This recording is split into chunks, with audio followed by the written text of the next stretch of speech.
الرحمن الرحيم الحمد لله رب العالمين والصلاة والسلام على أشرف الأنبياء والمرسلين سيدنا ومولانا محمد وعلى آله وصحبه أجمعين سبحانك لا علم لنا إلا ما علمتنا إنك أنت العليم الحكيم رب اشرح لي صدري ويسر لي أمري واحلل عقدة من لساني يفقه قولي وسدد لساني واهد قلبي بحق سيدنا ومولانا محمد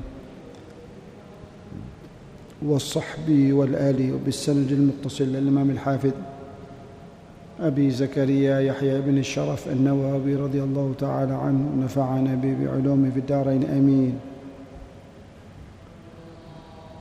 Melanjutkan kaji kita akan hadis-hadis baginda Rasulullah sallallahu alaihi wasallam yang telah dihimpun oleh Al-Imam An-Nawawi dalam kitabnya Riyadhus Shalihin, dan menyambung kaji kita akan hadis masih tentang sifat tulul qamis wal kum wal izar.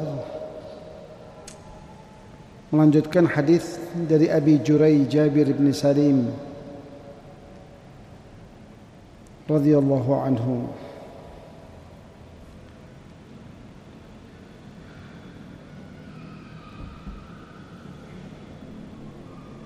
Setelah dia mengucapkan salam kepada baginda Rasul Muhammad sallallahu alaihi wasallam, seraya dia mengatakan alaikas salam, maka Rasul sallallahu alaihi wasallam mengatakan jangan katakan alaikas salam, karena alaikas salam itu salam yang lazimnya digunakan di era jahiliyah untuk orang-orang yang telah mati.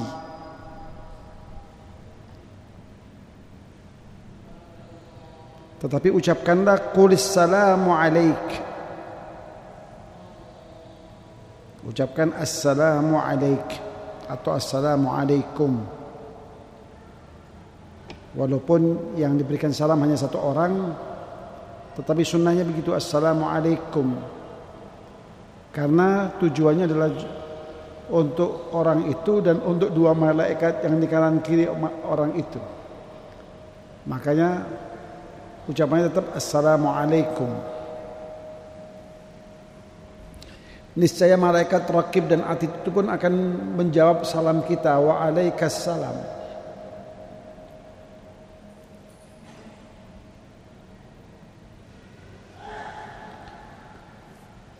Qultu anta, qala qultu anta Rasulullah, qala ana Rasulullah alladhi idza asabaka dhurrun fada'awtahu kashafau anka. Ya, apakah engkau Rasulullah, utusan Allah? Ya, aku adalah utusan Allah. Allah yang kalau engkau sedang tertimpa kesusahan lalu engkau berdoa kepadanya, niscaya engkau akan dibebaskan dari kesusahanmu. Wa idza asabaka 'ama sanatin fada'awtahu ambataha lak. Kalau engkau sedang ditimpa paceklik, gagal panen, lalu engkau berdoa kepadanya, niscaya Allah akan tumbuh kembangkan untukmu pertanianmu itu.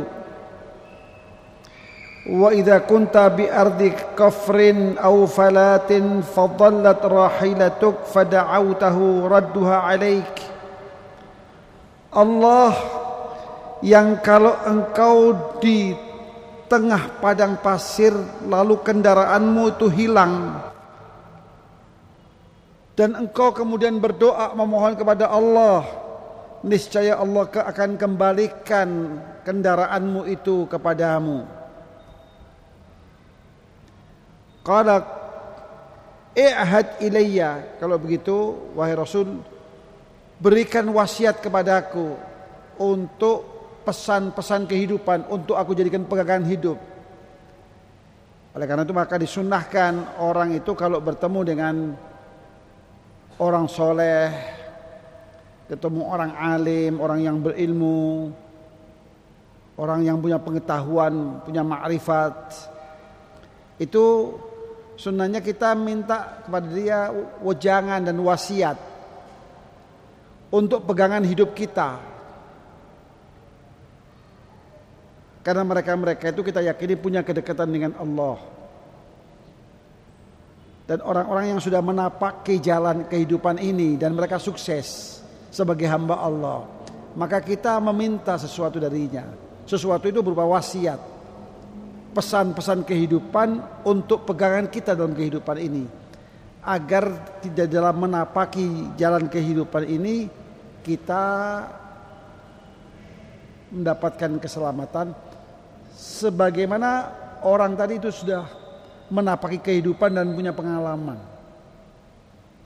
Maka demikian pula sahabat ini mengatakan kepada Rasulullah SAW, "Ihad ilayya, tolong berikan wasiat kepadaku. Berikan pesan-pesan kehidupan untuk aku jadikan pegangan hidup." Maka Rasulullah SAW mengatakan, "La tasubanna ahadan." Jangan pernah engkau mengumpat siapapun juga. Jadi seorang muslim itu adalah sosok pribadi yang jauh dari nilai-nilai umpatan. Bahkan Al-Imam Hasan bin Ali radhiyallahu anhuma, saat musuh-musuh politik Imam Ali itu menyumpah serapahi beliau, putra beliau yang namanya Hasan itu mengatakan, "Wahai bapak, kenapa tidak engkau balas?" Padahal Imam Ali punya lisan yang fasih, punya lisan yang kalau ingin mau menjawab bisa saja dia menjawab itu. Maka Imam Ali mengatakan kepada anaknya, "Mata kana abuka sabbaban wala la'anan." Mulai kapan ayahmu ini menjelma menjadi manusia yang tukang sumpah serapah, tukang menghujat orang, memaki orang? Mulai kapan? Jadi biarkan orang memaki. Kalau aku akan membalasnya dengan makian yang sama, enggak. Maka na abuka sabbaban wala la'ana. Begitu kata Imam Ali. Bapakmu ini bukanlah seorang tukang caci maki maupun tukang orang-orang yang melaknat orang lain. Jadi seyogyanya seorang muslim itu manakala dialamatkan kepadanya umpatan-umpatan caci maki, justru kalau itu pada pribadi dia saja, umum saja, bukan fitnah, tidak menyangkut keselamatan dirinya, tidak menyangkut berzina misalnya, tuduhan seperti berzina, itu wajib kita bela. Karena apa? Karena kalau kita diamkan, seakan-akan kita mengiyakan dia bahwa kita berzina, dan itu ada sanksi hukumnya. Maka itu saat itu kita wajib membela diri. Tapi kalau umpatan-umpatan yang biasa yang nggak ada kaitannya dengan hukum, biarkan. Kita jawab dengan akhlak kita. Jangan jawab dengan umpatan yang sama, tapi dengan akhlak. Maka pesan Rasulullah SAW kepada sahabat Abu Jurai ini, la tasubbanna ahadan. Jangan pernah engkau mengumpat siapapun juga. Apa kata Abu Jurai? Qala fama sababtu ba'dahu hurran wala abdan. Maka aku tidak pernah mengumpat, mencaci maki. Itu tidak orang merdeka, tidak pula budak. Bahkan budak yang kalau aku caci maki dia tidak akan pernah berani menjawab, itu tidak akan pernah aku lakukan. Tidak pernah aku lakukan. Bahkan wala ba'iran wala syatan, bahkan mencaci seekor onta pun tidak. Itu saat itu lazim, biasalah.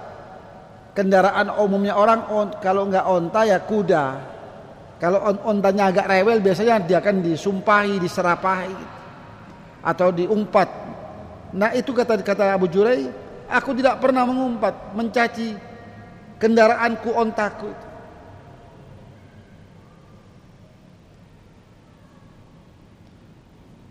Rasul pernah menyaksikan seorang sahabat menunggang ontanya agak rewel. Lalu sang orang itu menyumpahi ontanya tadi. Karena rewel tadi dia dongkol, maka dia sumpahi Nabi mengatakan, turunlah engkau dari ontamu. Jangan engkau menaiki sesuatu yang telah dilaknat oleh Allah. Engkau telah menjatuhkan laknat kepadanya. Untuk apa? Kalau Allah turunkan laknat, engkau juga akan kena laknat. Jadi dari sini kita mendapatkan satu pelajaran. Seorang muslim itu dituntut untuk benar-benar menjaga lisannya, untuk tidak mudah mengumpat, tidak mudah mencaci, tidak mudah memaki orang lain.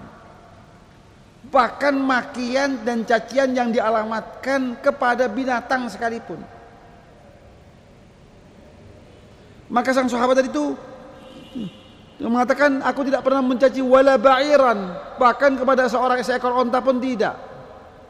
Kenapa ba'ir? Karena ba'ir itu adalah satu binatang yang akrab dengan kehidupan masyarakat saat itu. Ya, digunakan sebagai tunggangan, sebagai kendaraan. Wala syatan, dan juga tidak akan mengumpat seekor domba. Misalnya domba biasa yang diperah air susunya, tiba-tiba air susunya nggak keluar, seorang biasanya akan mengumpat, ya kurang ajar, kenapa begini, kenapa begitu. Ini tidak dilakukan. Wala tahqiranna minal ma'rufi syai'an, pesan Rasul sallallahu alaihi wasallam. Kemudian yang kedua, jangan pernah engkau remehkan dari nilai kebaikan itu meskipun sekecil apapun. Jangan pernah engkau remehkan. Karena yang kita anggap kecil, yang kita anggap sederhana, itu di mata Allah adalah sesuatu yang besar.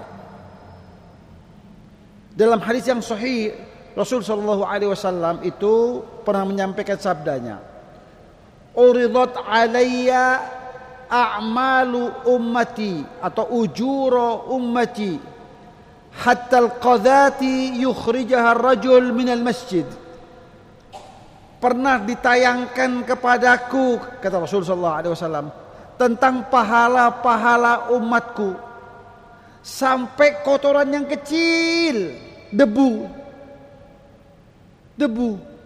sebutir debu yang dikeluarkan oleh seseorang dari masjid, menyapu masjid, pembersih masjid, itu di mata Allah adalah sesuatu yang besar. Bagaimana seorang manusia punya kepedulian terhadap kebersihan rumah Allah, ia kemudian mengeluarkannya, itu diperlihatkan oleh Allah kepada Rasul Muhammad SAW. Padahal yang disebut qadhah itu sesuatu yang kecil, seperti kotoran yang biasa menempel di mata kita setelah kita tidur beberapa jam itu namanya qadhah. Kecil, nggak ada artinya. Tapi di mata Allah itu sesuatu yang berharga. Dalam hadis yang lain Rasulullah SAW mengatakan, yang kau anggap kecil itu akan disimpan oleh Allah dan akan ditumbuh kembangkan seperti seseorang daripada kalian memelihara anak ontanya. Kama yurabbi ahadukum fuluwahu, seperti kalian memelihara anak onta kalian, kalian beri makan sampai onta itu besar dan besar dan besar, hanya beranak pinak dan akhirnya berjumlah banyak. Tadinya dari seekor onta yang kecil. Seperti itu Allah akan memelihara nilai kebajikan yang kita lakukan. Dan kelak tatkala kita mendapatkan hal itu, kita akan terkaget-kaget dibuatnya. Seraya kita berkata, ya Allah, apa ini? Kata Allah, ini pahala amalmu. Ya Allah, aku merasa tidak pernah berbuat amalan yang hebat-hebat, yang aku berhak untuk menerima pahala yang sebesar ini. Kata Allah, memang benar. Ini dari amalanmu yang sederhana, yang kecil, tapi kemudian aku tumbuh kembangkan. Dan kini pada saatnya engkau menerima pahalamu ini. Nah, biasanya kecil-kecil itu kita ikhlas saja. Maka pesan Rasul sallallahu alaihi wasallam, wala tahqiranna minal ma'rufi syai'a, dan jangan pernah engkau meremehkan dari nilai kebajikan apapun itu, sekecil apapun itu. Wah, malas, cuma 1.000 rupiah, nanti aja kalau saya mendapatkan rezeki lebih. Enggak, yang 1.000 rupiah itu keluarkan.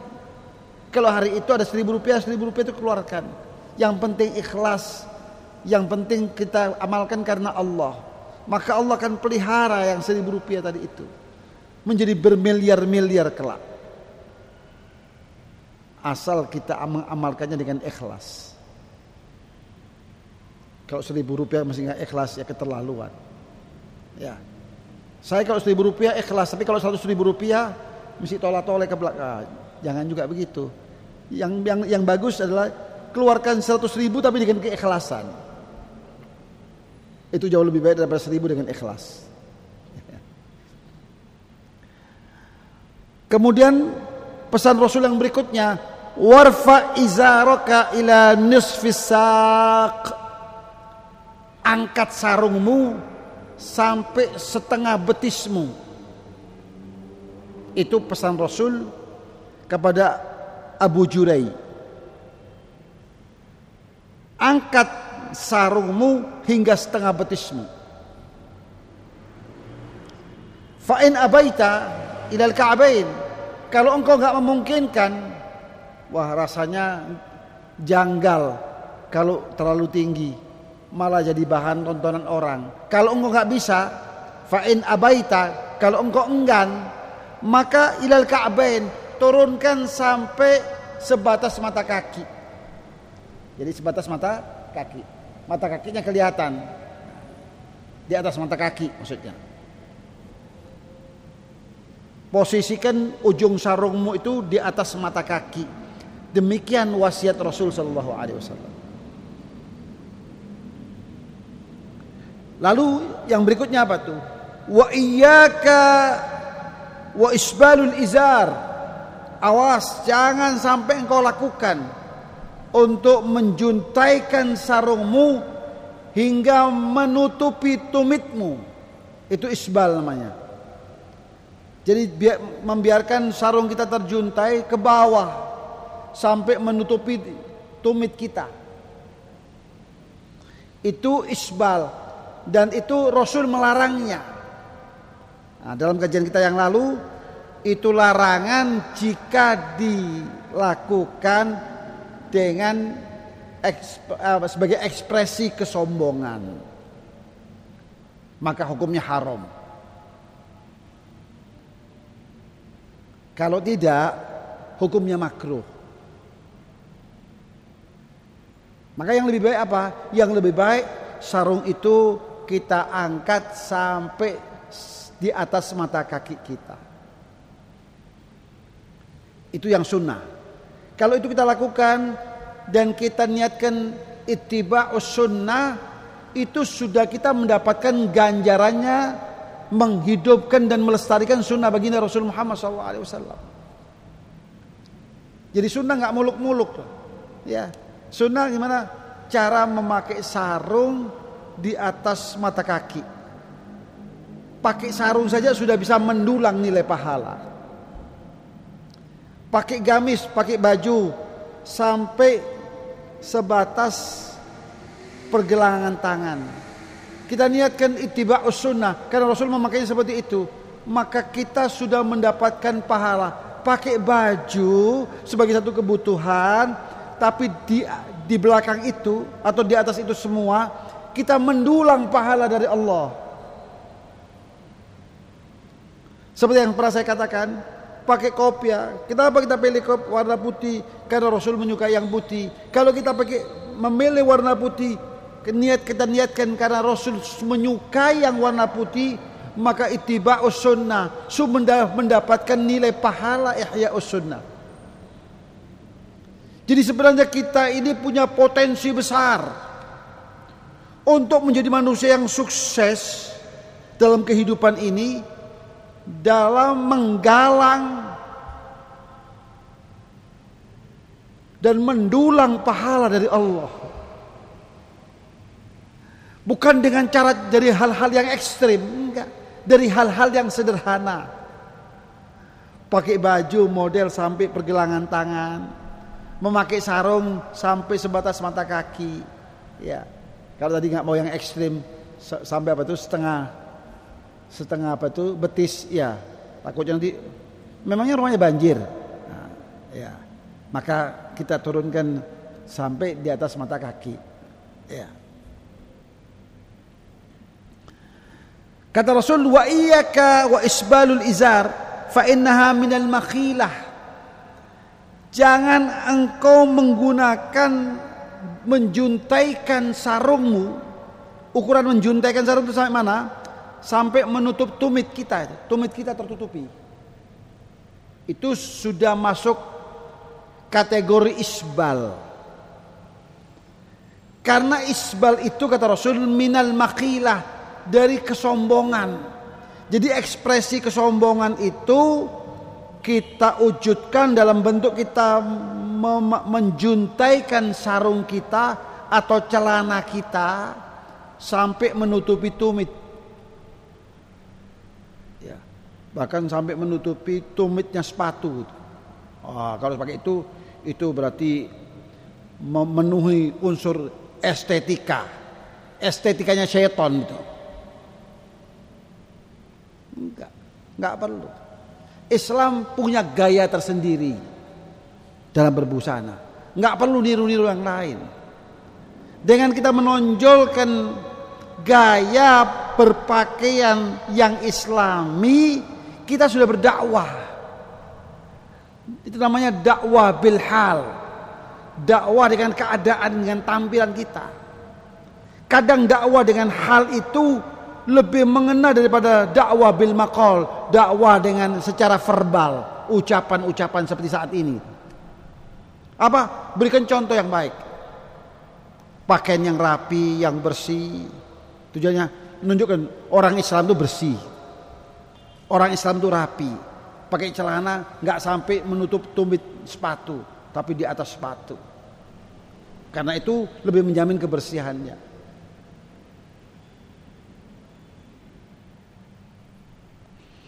Jadi kita dilarang untuk melakukan isbal. Isbal itu bisa kita lakukan dengan celana, dengan sarung, dengan gamis. Bahkan yang kemarin itu dengan ujung surban.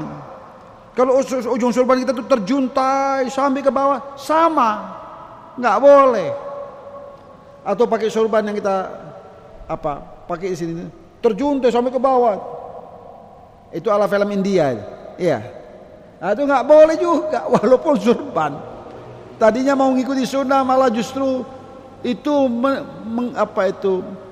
mengekspresikan kesombongan. Justru malah menuai dosa. Awalnya ingin menuai pahala, justru malah menuai dosa. Karena salah pakai. Kemudian wa innallaha la yuhibbul makhilah, dan Allah tidak menyukai kesombongan itu. Dalam sebuah hadis Rasulullah SAW, kesombongan itu adalah pakaianku. Barang siapa yang sombong berarti telah mengenakan pakaianku. Kurang ajar. Mengenakan pakaiannya Allah.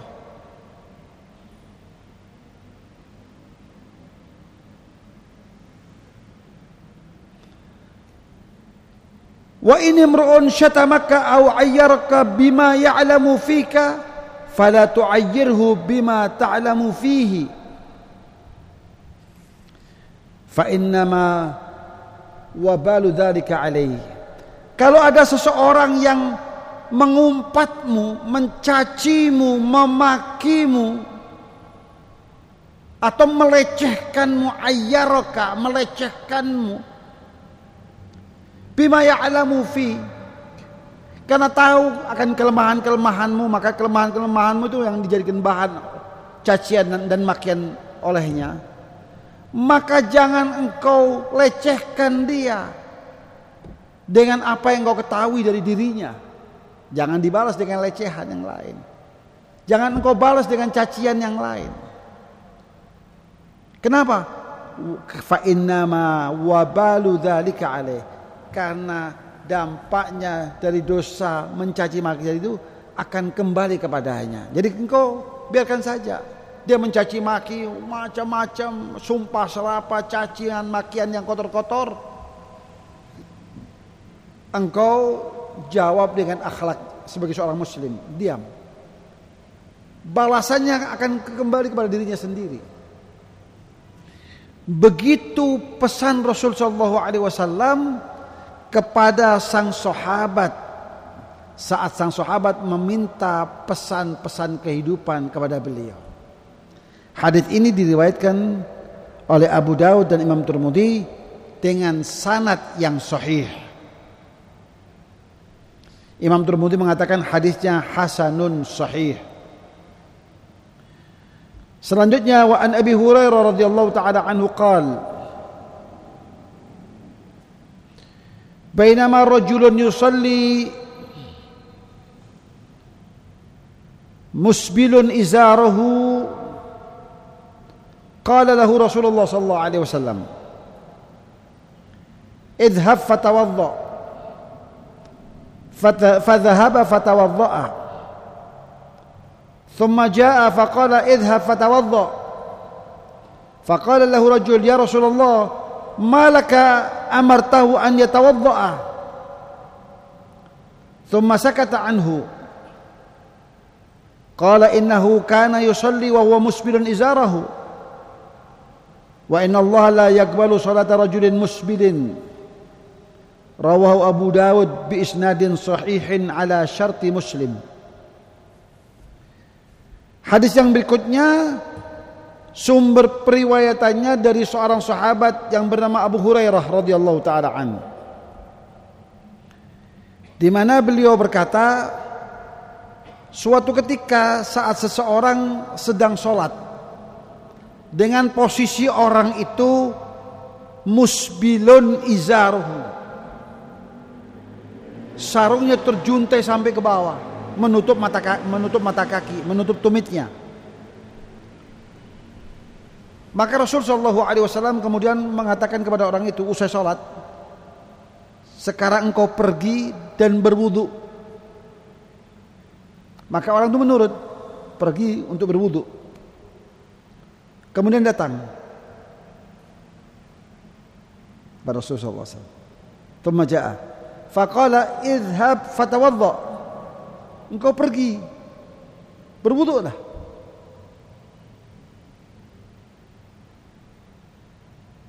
Faqala lahu rajul ya Rasulullah ma laka amartahu an yatawadda thumma sakata.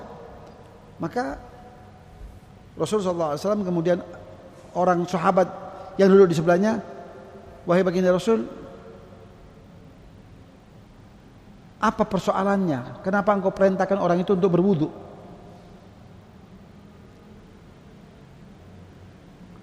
Tadi orang itu sholat, kenapa engkau perintahkan berwudu? Bukankah dia sudah berwudu? Nabi tadinya diam, kemudian menjelaskan. Diam itu boleh jadi turun wahyu kepada beliau, ilham kepada beliau, boleh jadi.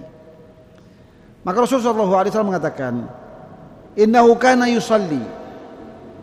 Tadi orang tadi itu sholat dengan posisi musbilun izarahu, dengan posisi sarungnya terjuntai ke bawah, menutup mata kakinya.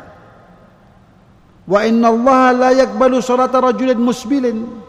Sementara Allah Subhanahu wa taala tidak menerima salatnya orang yang terjuntai sarungnya, menutup tumit itu. Artinya salatnya sah tapi enggak dapat pahala. Lah apa hubungannya dengan wudu? Nah, karena hubungannya dengan wudu adalah wudu ini sebagaimana yang dijelaskan oleh Rasul di begitu banyak hadis Rasulullah sallallahu alaihi wasallam, bahwa wudu ini termasuk sarana penghapus dosa. Rasul mengatakan kalau seorang itu berwudu dan mencuci mukanya, maka air wudunya akan melarutkan seluruh dosa-dosa yang menempel di wajahnya, sampai tetes terakhir dari air wudhunya. Saat dia mencuci tangannya, maka akan melarutkan kotoran-kotoran dan dosa-dosa yang menempel pada tangannya, keluar dari sela jari jemari diri orang tersebut sampai dari bawah kuku tangannya.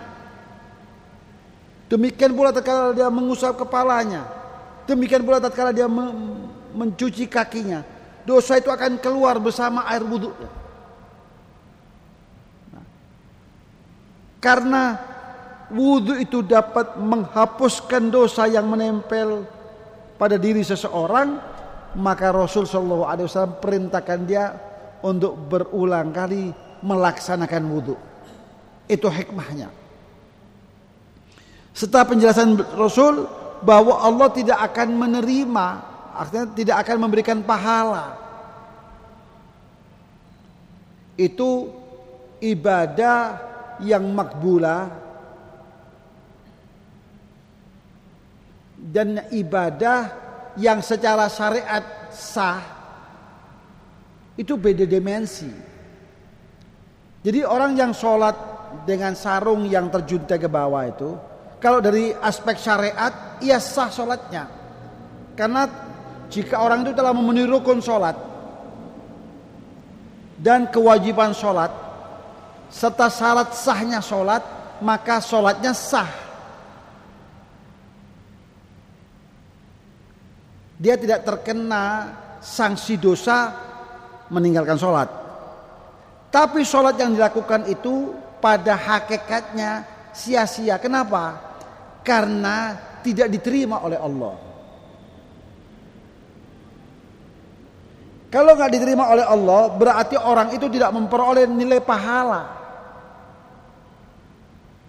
Nah, tidak diterimanya oleh Allah kenapa? Karena orang itu telah menjuntaikan sarungnya hingga menutup tumitnya dan mata kakinya. Oleh karena itu, Rasulullah SAW memerintahkan dia untuk berkali-kali berwudu agar dosa dan kesalahannya itu terhapuskan.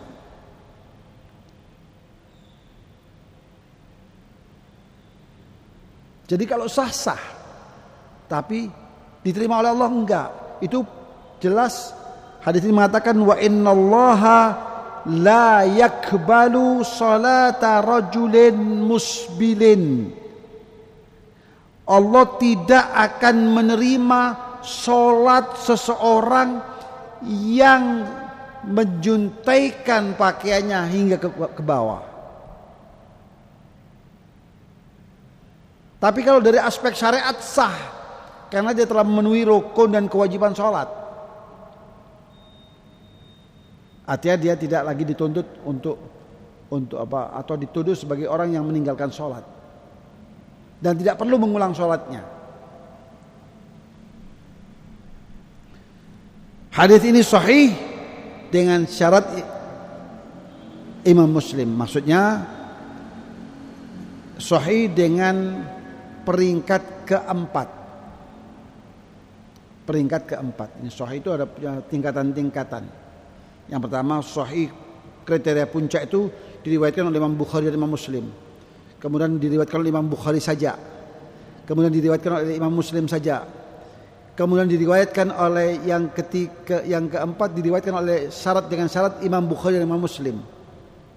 Kemudian yang kelima syarat Imam Bukhari. Yang keenam syarat Imam Muslim. Jadi ini peringkat yang keenam, bukan yang keempat, yang keenam. Ya. Sahihun ala syarti Muslim. Sahih hadisnya ya dengan syarat Imam Muslim. Maksudnya perawi-perawinya itu adalah perawi-perawi yang diriwayatkan hadisnya oleh Imam Muslim.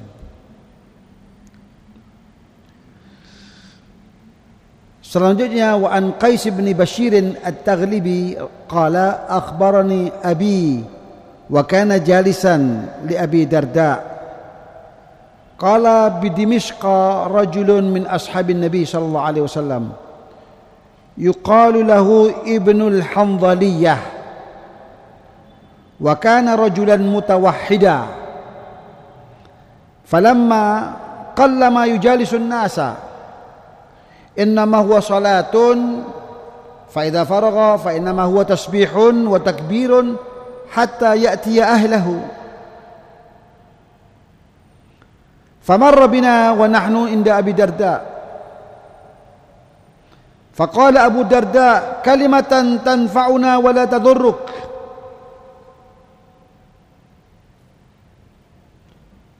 Hadis yang berikutnya ini hadis yang cukup panjang. Diriwayatkan oleh Qais bin Bishr At-Taghlibi. Qais bin Bishr At-Taghlibi berkata, ayahku menceritakan kepadaku. Ayahku itu adalah orang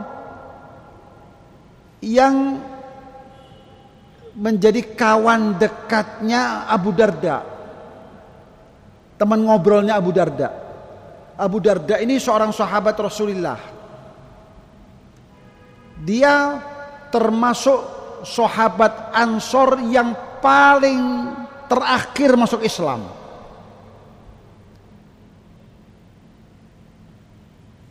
Abu Darda ini sahabat dari kalangan Ansor yang paling akhir masuk Islam. Semua sudah masuk Islam, dia yang terakhir. Nah, penyebab dari keislamannya adalah ada cerita yang menarik. Seperti orang-orang musyrik yang lainnya, saat itu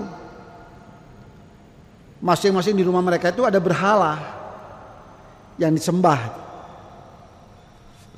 Tuhan-tuhan mereka yang disembah, dan biasanya dia diberikan sesajen dan seterusnya.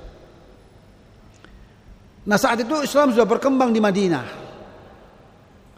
Ada dua pemuda di Madinah itu.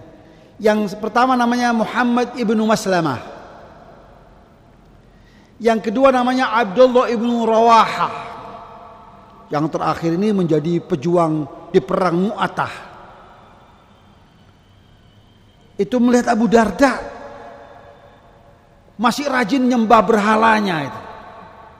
Orang lain sudah masuk Islam, Abu Darda masih rajin menyembah berhala. Maka dua orang ini menyusup secara diam-diam ke rumah Abu Darda. Lalu mengambil berhalanya Abu Darda tadi dan dibanting. Dipecahkan berhala. Ya namanya berhala dari tembikar. Dibanting ya pecah seperti celengan. Dibanting pecah. Lalu mereka lari. Saat Abu Darda nggak ada di rumah itu, pastinya dilakukan oleh mereka saat Abu Darda nggak ada di rumah. Lalu mereka melihat dari kejauhan, melihat Abu Darda pulang dari kejauhan. Apa yang akan terjadi pada diri Abu Darda saat melihat sesembahannya pecah? Begitu pulang dia kaget. Wahai Tuhanku, kenapa engkau menjadi pecah berkeping-keping begini? Kenapa engkau tidak bela dirimu? Kata Abu Darda kepada apa tuh? Sang berhala yang gini sudah berkeping-keping. Istrinya keluar. Lalu berkata, bagaimana dia akan membela dirinya? Bagaimana dia akan membela dirimu? Membela dirinya saja dia nggak bisa. Buktinya dia pecah berkeping-keping. Ucapan istrinya itu bagaikan sengatan setrum yang ribuan watt. Sontak menyadarkan dirinya. Langsung dia mandi. Itu hebatnya Abu Darda, mandi dia. Tahu kalau musyrik itu kotor. Innamal musyrikuna najasun. Bahwa orang-orang musyrik itu kotor. Maka dia mandi. Habis mandi dia ke majlis Rasul. Muhammad bin Maslamah dan Abdullah ibnu Rawahah sudah deg-degan. Ini pasti dilaporkan oleh Abu Darda ini perbuatan mereka.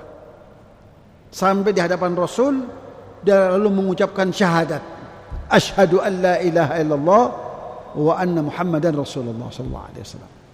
Maka sejak saat itu Abu Darda menjadi muslim yang luar biasa. Nah, ceritanya adalah Abu Darda waktu itu begitu cerita Qais bin Ibn Bishr Taghlabi.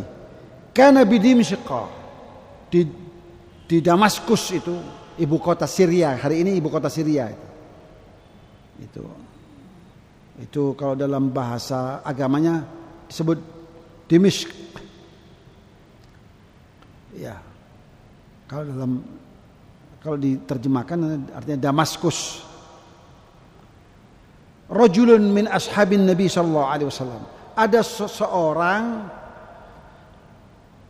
ya dari sahabat baginda Rasul sallallahu alaihi wasallam yang kemudian pindah dari Madinah ke Suriah. Yuqalu lahu Ibnul Handhaliyah.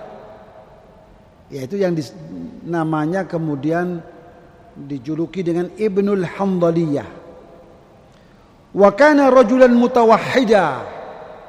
Ia adalah seorang yang penyendiri. Ya. Orang yang enggak suka bergaul, menyendiri aja.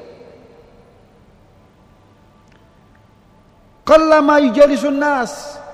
Jarang sekali dia duduk bersama orang lain, jarang. Sendiri aja kerjaannya. Kata perawi hadis ini, innama huwa sholatun. Jadi kalau dia sudah sampai di masjid, apa yang dikerjakan? Dia sholat. Fa idza faragha fa innama huwa tasbihun wa takbir. Kalau sudah selesai sholat, apa yang dikerjakan? Ya tasbih. Subhanallah. Atau zikir yang lain, alhamdulillah, Allahu akbar. Sampai hatta ya'tiya ahlahu. Sampai dia pulang ke rumahnya. Jadi itu yang dikerjakan. Enggak ada ngobrol sana, ngobrol sini, enggak ada. Itu seorang Ibnu Handhaliyah. Orang yang penyendiri, pekerjaannya kalau keluar rumah ke masjid, sholat, kalau enggak usai sholat berzikir kepada Allah. Lalu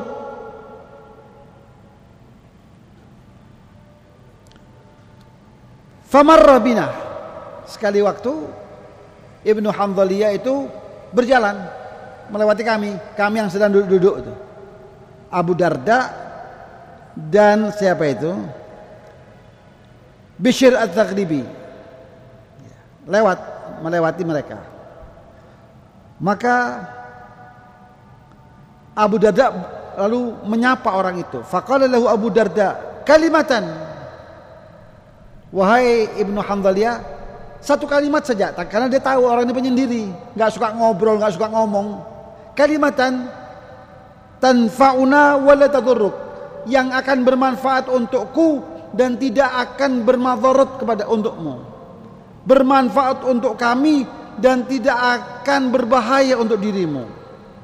Maksudnya bukan ngerasani orang, bukan menggunjing orang, bukan menghibah orang, bukan menfitnah orang. Jadi tidak membahayakan dirimu.